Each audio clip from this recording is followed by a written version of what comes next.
So good morning. Thank you, Bob. It was interesting. It connects somehow to what I have to say in terms of the past and the future as well, or the present. So first of all, as said, my name is Haggai Barel. I'm the founder of Orca, and today the deputy CEO of Viaccess-Orca, which is the newly merged companies of Viaccess and Orca, obviously.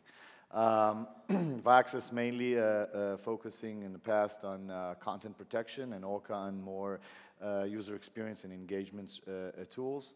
And together we today offer these end-to-end solutions and a la carte products that do both security and engagement and obviously end-to-end solutions. So what I'm going to talk about today is more what we call the operator survival guide, and you are lucky to, hopefully lucky to see the episode 1 of it. We'll be issuing episode 2 and 3 and 4 during the year. It could be by webcast, by blog, by speak-ups. And focusing on the first one is rules of engagement. And I'm not going to go into specific tools that need to develop the user experiences. I'm going to talk more about mindset and concepts of engagement and what has changed. So maybe one disclaimer first is for some of the things I'm going to say, I may be stating the obvious. So bear with me because I'm trying to put them into context and to eventually, hopefully, provide something that benefits you. So the past.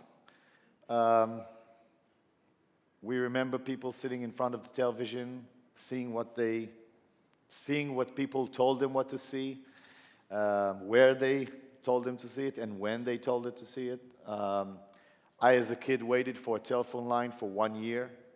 I didn't have another option, you know. I had a certain mindset as a user. My expectations were low.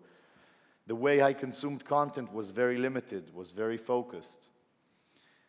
Then time has changed. This technology revolution has changed a lot. But the technology revolution is not just about the technology itself. It's not just about the internet. It's not just about suddenly social.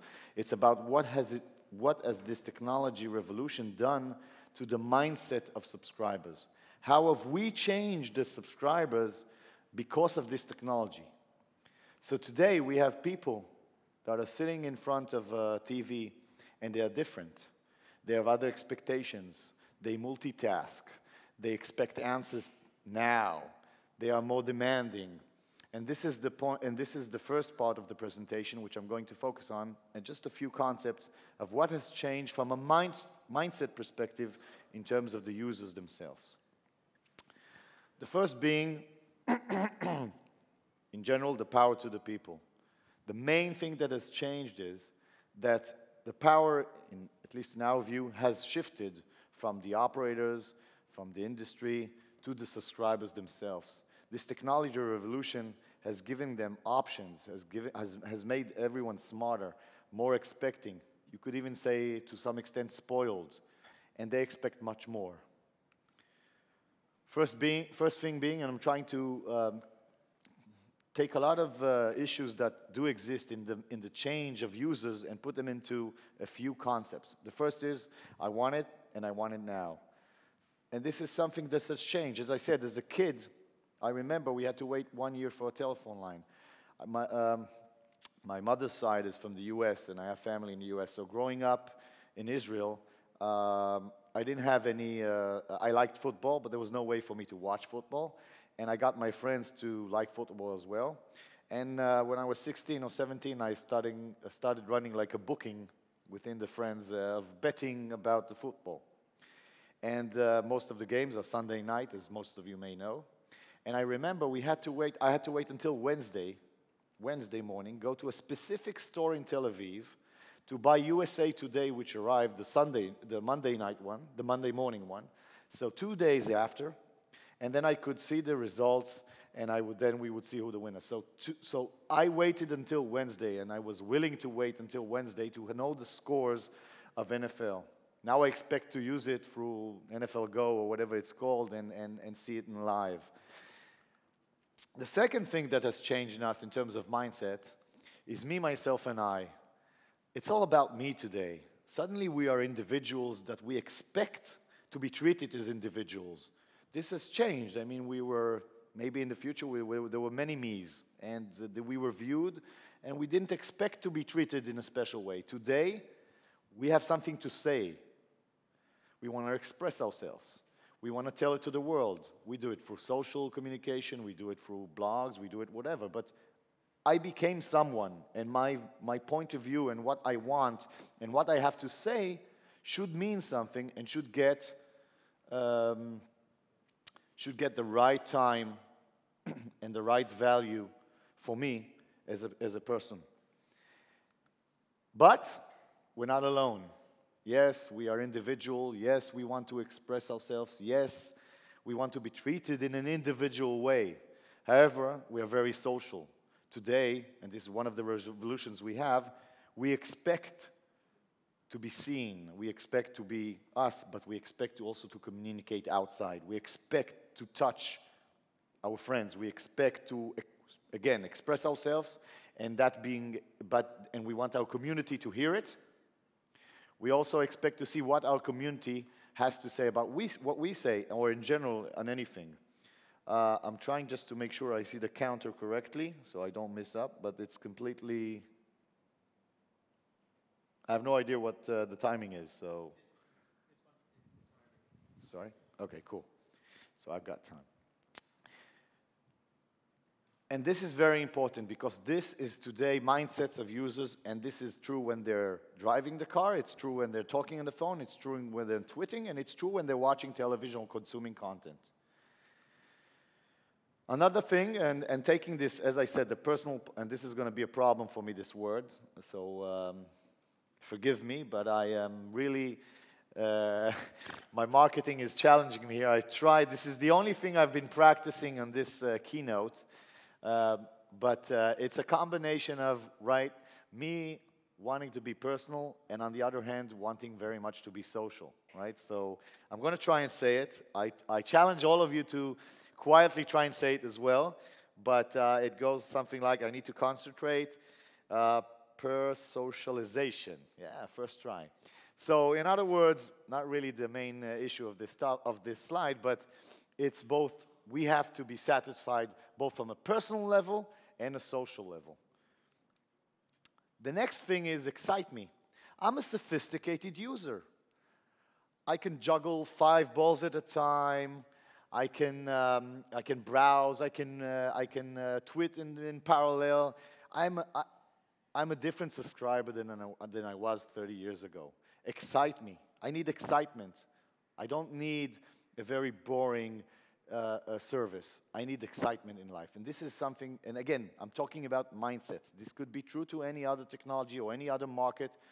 We'll soon connect it to how it's relevant to our market, which is content consumption. As part of this excite me, tell me a story. Tell me a story. A lot of this technology, a lot of this internet behavior that we are doing is all about tell me a story. When I'm browsing the internet and I start at point A and eventually I reach at point B, it's many times I'm going through an adventure. It's a story. I'm excited, as I said before in the slide. And all of this information, all of this mindset or expectation has to come into play when we provide a service.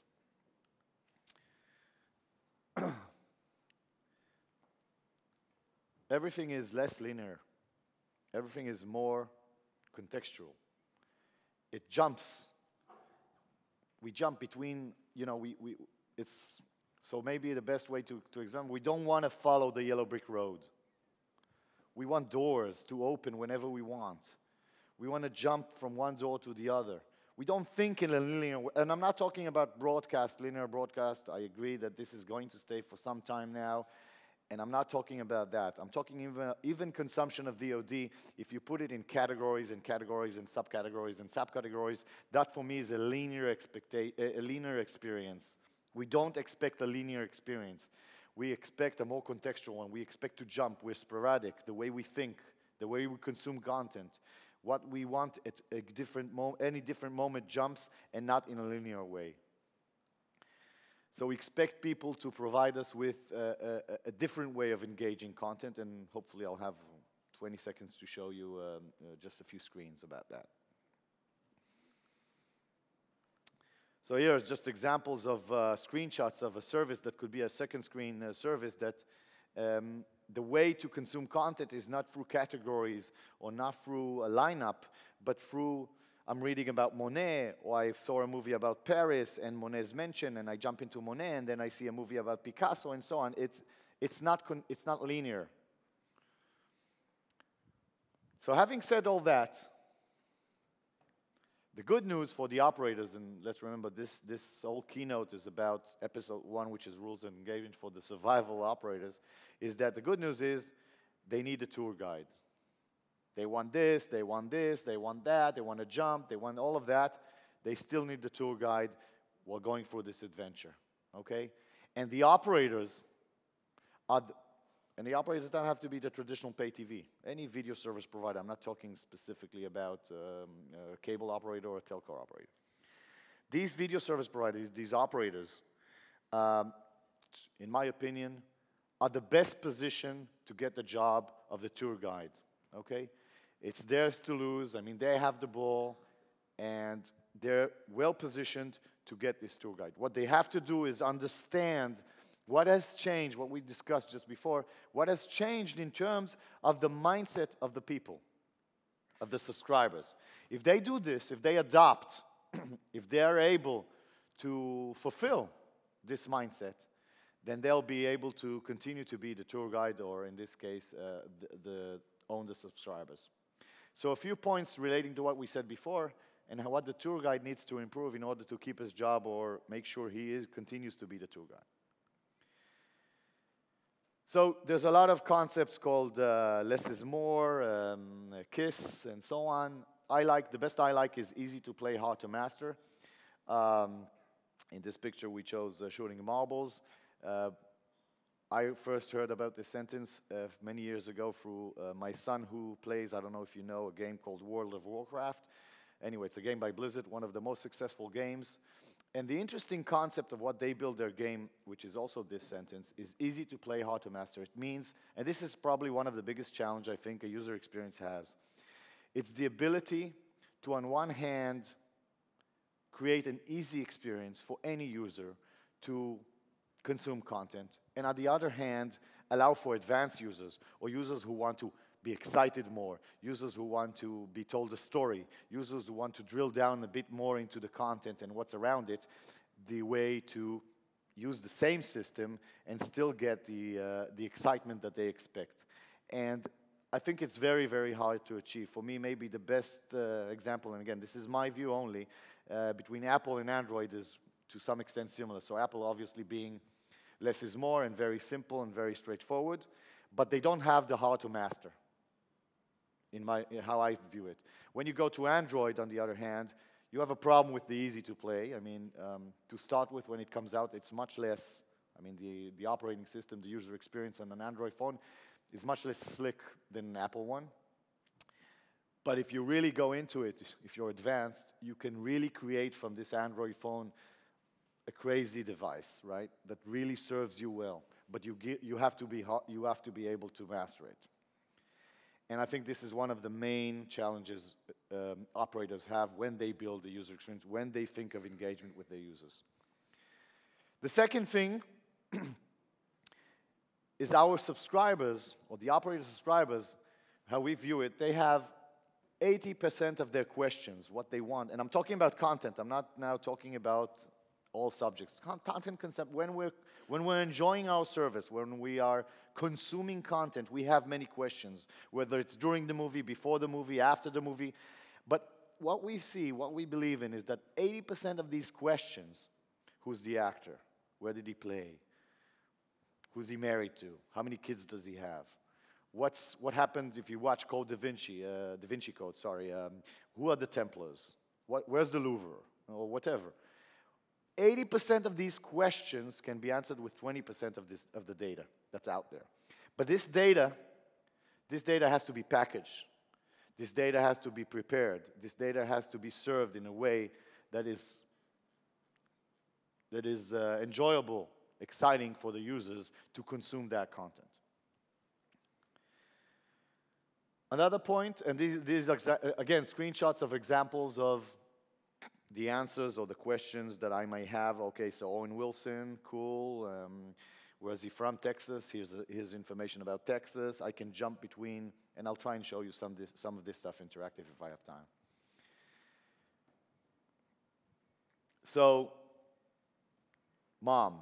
This is the last slide about the concept, but again, reiterating that the tour guide is needed. I mean,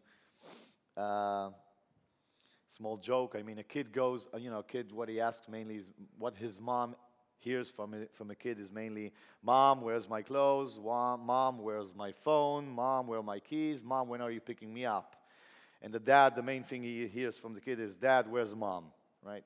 So everyone needs a mom. Everyone expects to have a house, and also subscribers. They need it. They need someone to call. They need someone to complain to. They need someone to trust. They want to feel that someone is, keeping their back. And this is where the operator, if he works correctly, is positioned in a good position to really fulfill this. And in this case, the mom needs to know that the kid, and maybe this is the past, has grown in a certain environment, and at some age he needed a certain amount of, let's say, discipline. And when he evolved, when he's 18, when he's 19, even when he's 30, even when he's married, he needs still his mom. But he expects a different behavior. He expects a different treatment. We are no longer the users of 1960 or 1970. We are no longer the users are no longer that way. They grow today in a completely different environment. They expect everything now, as we talked before. And we need to, or the operators, as the mom, need to be able to adapt to that. So it brings me to the last slide, which we've built, which is the engagement model. And this engagement model kind of tries to put into one slide what I just discussed, but in high level. So the first layer of the engagement model that an operator needs to take into account is obviously the basic service delivery platform, okay?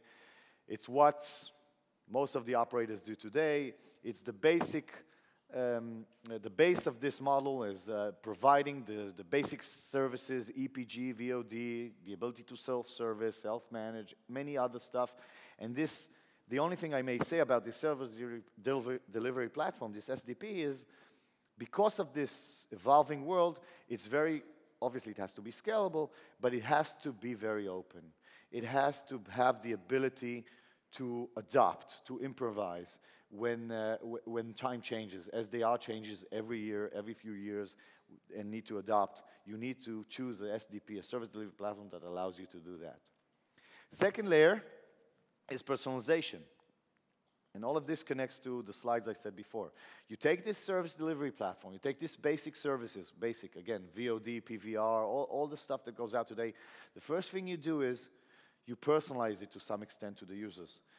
They expect that you serve them, as I said before, as specific as you can, without going crazy. The service needs to be, again, a mass market service, but they expect personalization. They expect you to give them a service that that serves their taste specifically.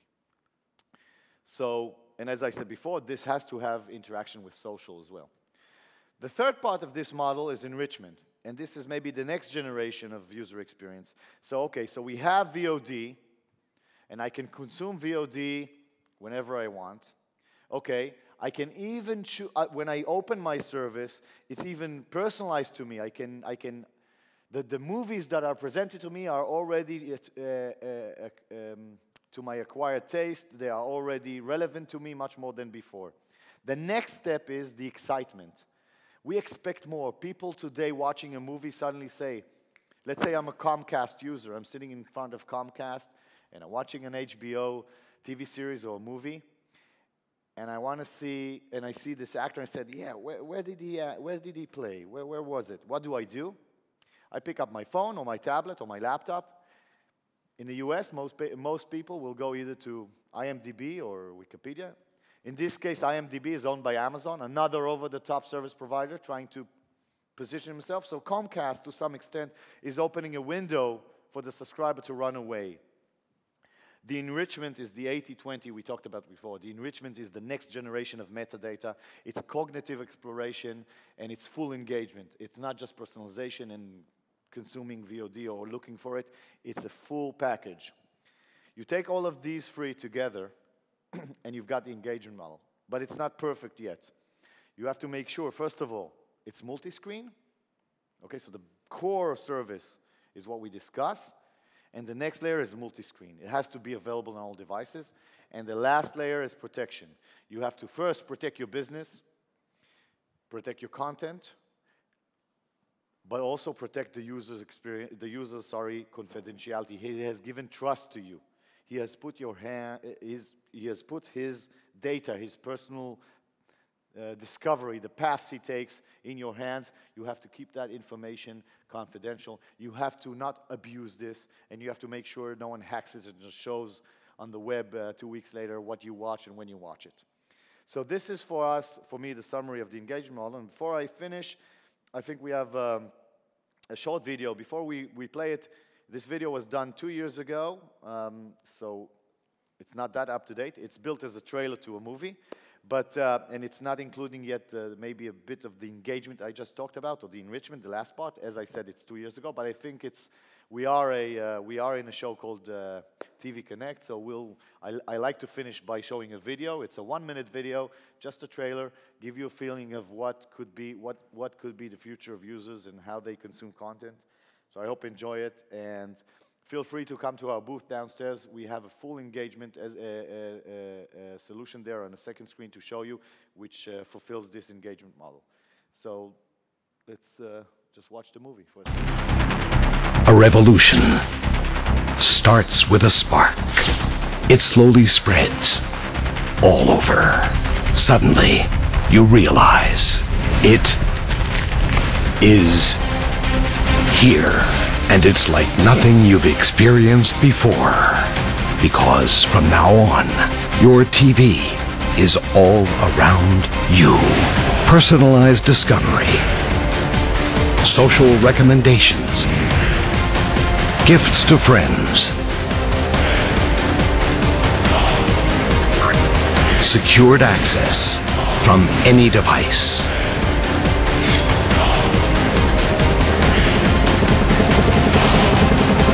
You can watch it anywhere, anytime, and share it with anyone.